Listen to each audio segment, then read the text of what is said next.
are hopes mended and dreams rebuilt? We must find out. On January 1st, 2023, during the 70th birthday celebration for Professor Toyin Falola, President Obasanjo remarked that Nigeria was unraveling. I don't have to tell this audience about the afflictions experienced by Nigerians and the decline of the country in many sectors.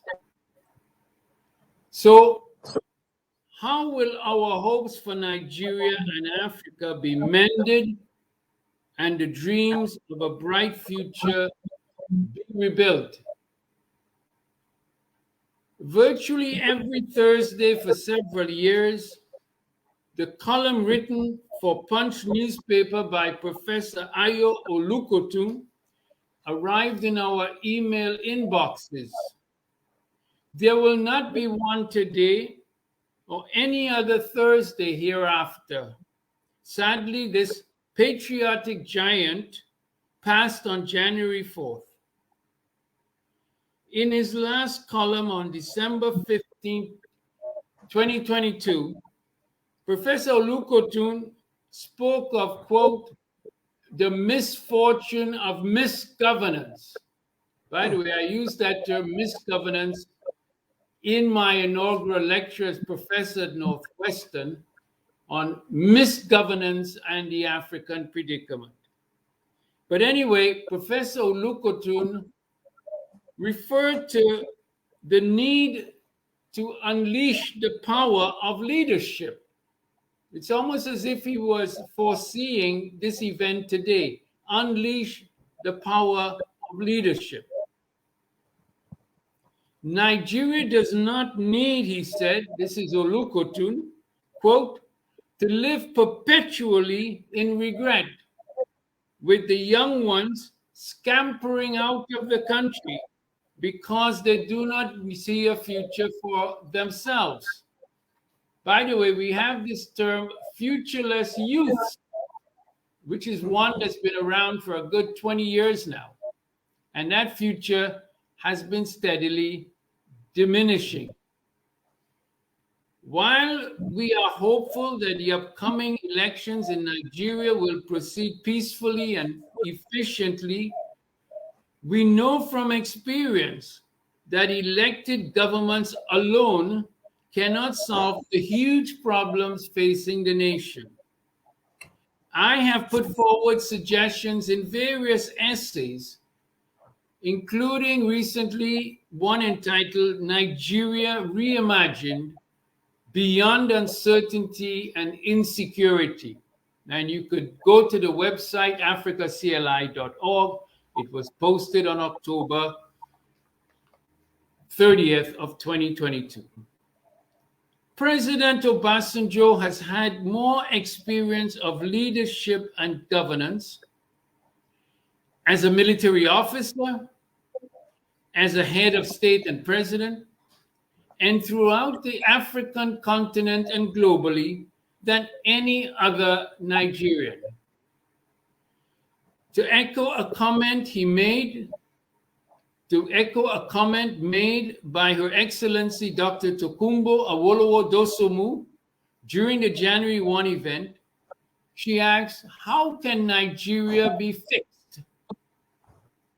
How can the rampant insecurity throughout the country be reduced? How can Nigerian children be guaranteed a basic education? The list of woes and shortcomings are long, and the recommendations are abundant. So where do we start? President Joseph Biden, and this is my last paragraph, declared at the US-Africa Leaders Summit last month, quote, all in for Africa's future.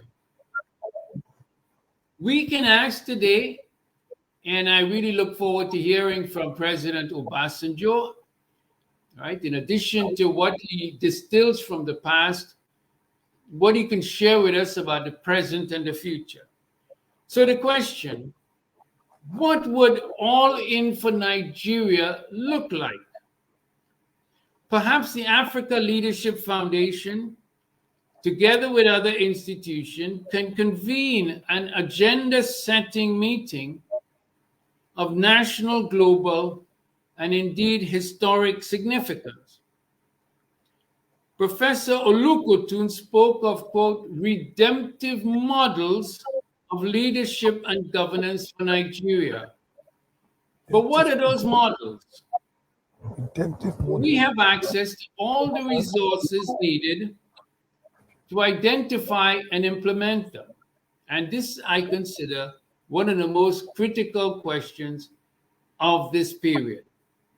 And I know that my colleagues and I would be willing to contribute to such an effort. So again, President Obasanjo, I was looking forward to hearing your leading off comments, and I sit ready to respond. Thank you. Thank you so much, Emeritus Professor Richard, for your intervention. Quite inspiring and incisive. There are questions, potent questions, there are comments that I'm sure His Excellency President Olusegun Obasanjo would want to also contribute to or respond to. But before diving into several of these questions that we have for him, it's good to understand, Your Excellency, you left government in 2007 as a 70-year-old. You'll be 86 this year, sir. What has kept you going? What's the staying factor? Is it the investment in personal development? Is it as a result of your military background? What has been that staying factor that has kept you relevant, not only in Nigeria, but globally? Well, thank you very much.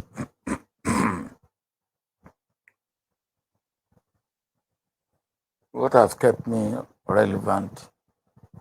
I think. Active. I will take them one by one. Yes. What has kept me relevant? I think you may have to ask God. But what has kept me active? Partly asking God, and of course, partly asking me. I have always believed that as a human being, I must always strive to do something. Something that I believe is relevant, is important, it will touch and impact on lives and on people.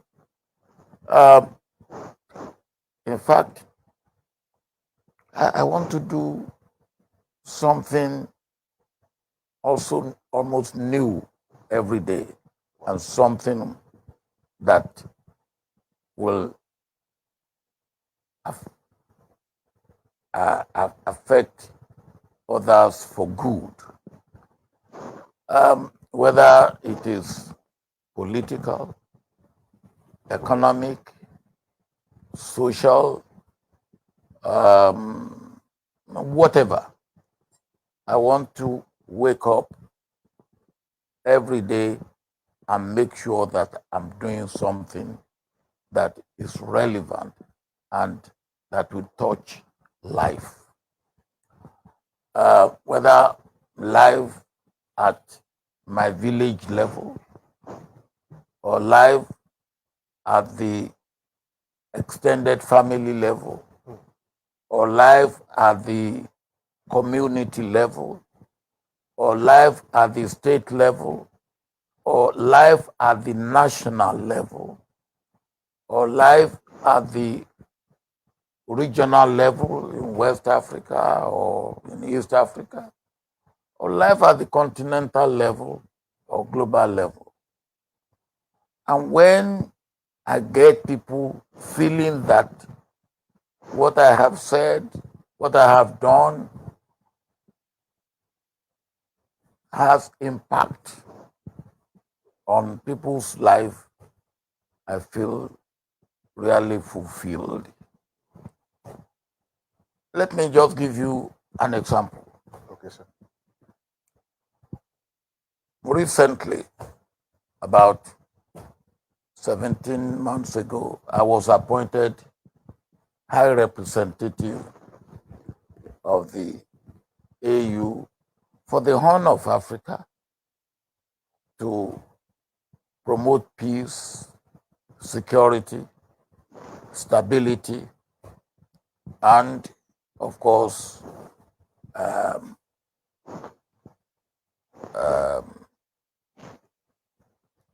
communication among the people. 8 countries in the Horn of Africa. And the first thing, of course, I did was to identify the fact that, yes, there are 8 countries. Each of the 8 countries has its own problem, but what must be regarded as the core or the centerpiece, and it is Ethiopia.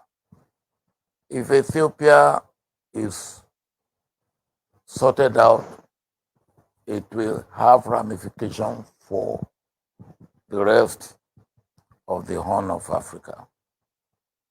And then we zeroed on Ethiopia, which had at that time one of the most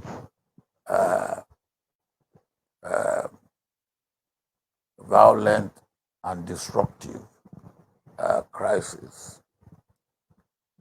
But when we eventually had the peace agreement, or what we call end cessation of hostilities Yes, sir.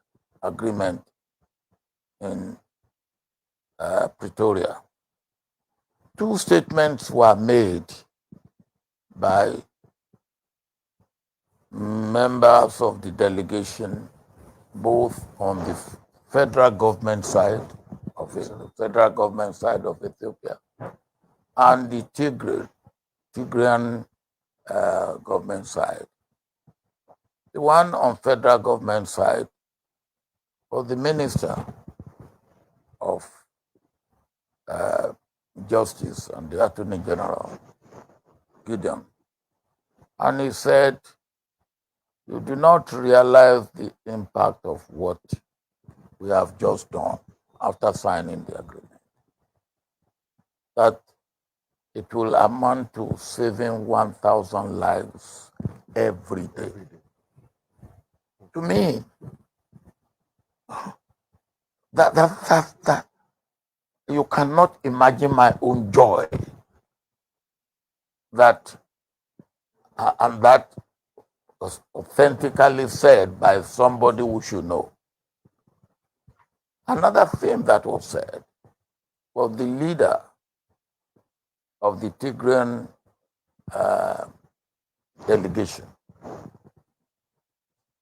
the Kachu, who said, we took up arms for survival, and if peace agreement will give us survival, then we will try peace agreement.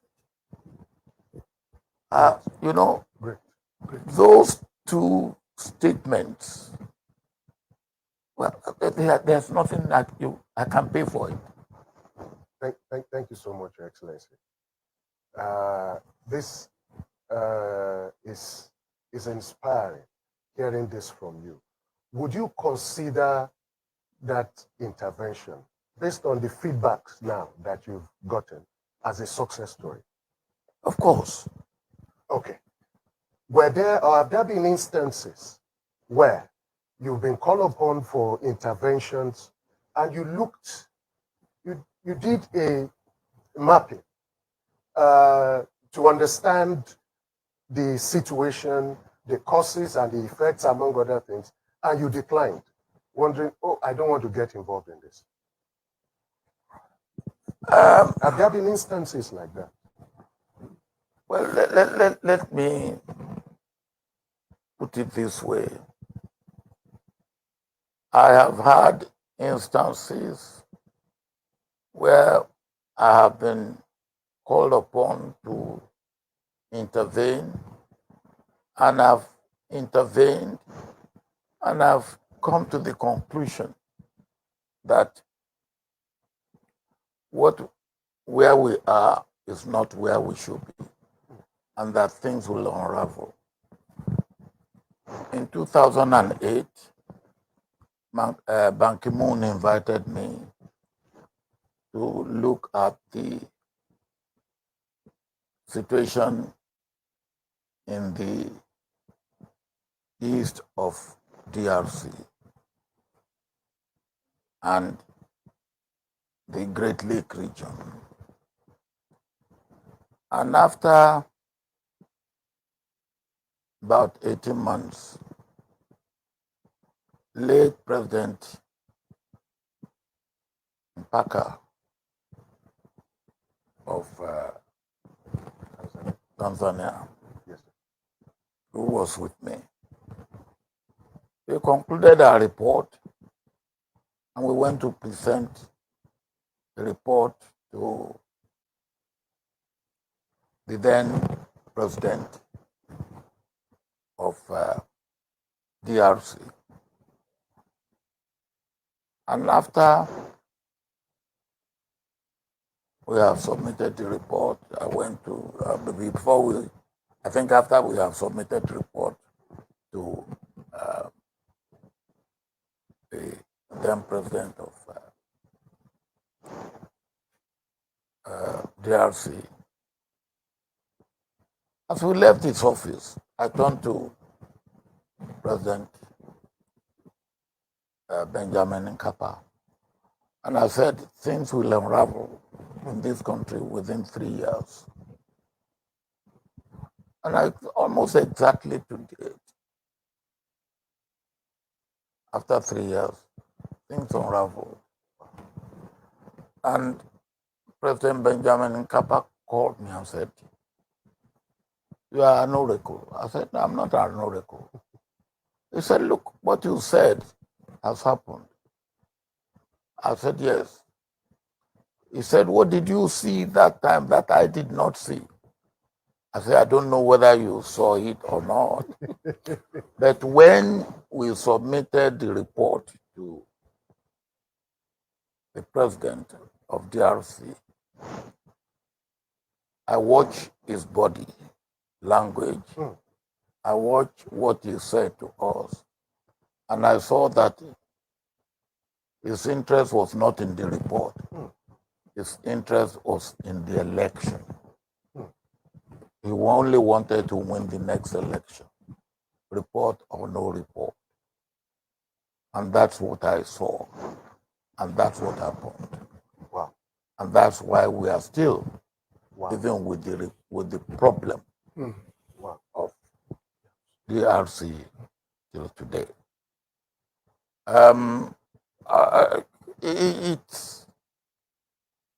You don't need to be an oracle to see what will happen. You see, the greatest problem of most countries in Africa and of our leaders is what I call mismanagement of diversity. Mismanagement of diversity. And there's no country that is not diverse in one way or the other. And most of our countries are what they are, potentially and in reality, because of that diversity. You take my own country, Nigeria. We are diverse religiously, we are diverse ethnically, we are diverse culturally, we are diverse in language. Now, but it is the totality of this diversity that makes Nigeria a potentially great country. And if we manage it well, yes, we will get there. But if we don't manage it well, we may still get there, but it will take us a long, long time. Before we come home, before we come to domestic affairs, I still want us to touch upon a few things around foreign policy.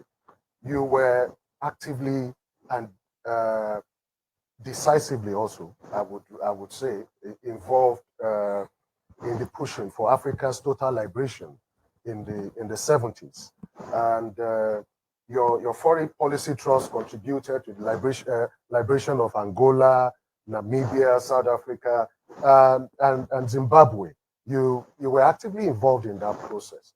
As a civilian president, your government worked for African Renaissance as well, in terms of introducing NEPAD, the transition of African Organization of African Union into African Union, OAU to AU, and also the APRM, Africa Peer Review Mechanism. I mean, when you look back now, do you see these foreign policies? Do you see them as beneficial to Nigerians and Africans? And have you seen any missing gaps?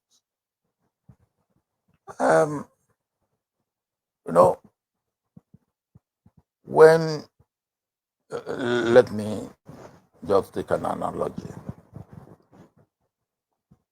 Between mainland of Lagos and the island of Lagos, at one time there was only one bridge, a steel girder bridge called Kata Bridge, yes. Kata Bridge. It was steel girder. Then when I was military head of state, we removed that bridge and replaced it with a concrete bridge. Now, if we haven't replaced it, and we removed it, people will not know that there was once a bridge there. And that is more or less the situation that we suffer in Africa. If something is somewhere and you remove it, or you do not pay attention to it, and it goes into dereliction and doesn't serve the purpose that it should serve, then you don't blame that institution or that factor or that element. You blame those who have allowed it to fall into dereliction and for it not to serve the purpose that is meant to serve. And one of the things that I believe in as far as foreign policy is concerned, I believe in eyeball to eyeball foreign policy. See, when I come to you and I speak to you, and you get that even in our culture, the chances of you looking at me in the face and saying no are slimmer than me just writing to you or sending an emissary to you. So I believe jump in my plane and go. And that, to me, is very important. I also believe that 2 or 3 acting together for an issue of African concern is better than one. Okay. And this we did. When I was military head of state, and we were working for final liquidation of colonialism, Colonialism, yes, sir. who do we have to work with? President Kaunda, President Julius Nyerere, who were, if you like, at the front end of the struggle. And because we threw ourselves fully into the struggle, even though by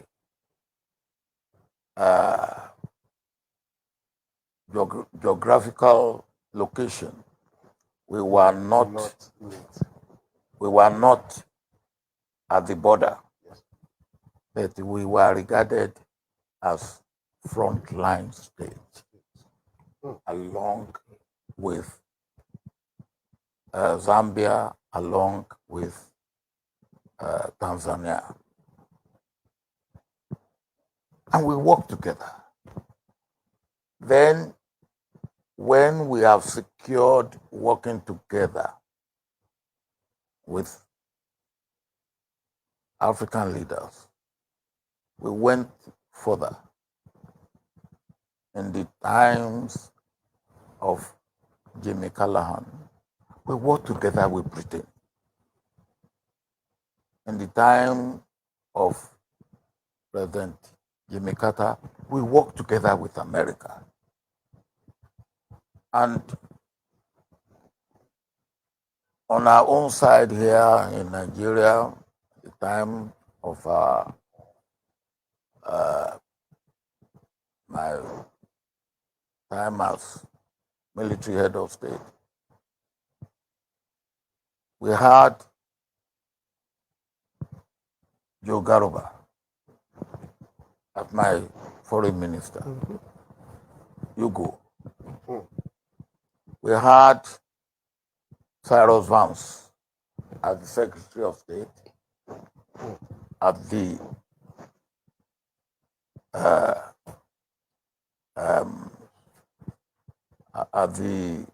American end,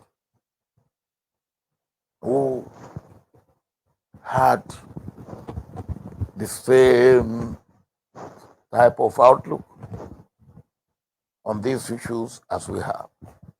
We have, as I said, Jimmy Callahan and David Owen. And so at the OAU then, we have Salim Salim,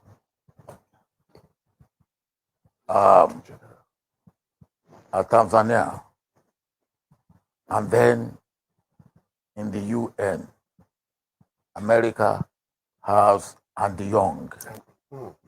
Now, you can see the composition and the way we worked. So we got ourselves in Africa together. And then we also got our partners together. So at the OAU, we were there. At the UN, we were there. And we were moving together. And we were able to achieve results. Okay, so is it safe, sir, to also draw from your statement that the eyeball to eyeball engagement, diplomacy, was instrumental to your achieving the debt relief for Nigeria in terms of economic diplomacy? Of course. And looking back now, I mean, because you were decisive then in ensuring that Nigeria gets that debt relief, eyeball to eyeball strategy was deployed. But looking back now, are there regrets? How can there be regrets, my dear brother, that we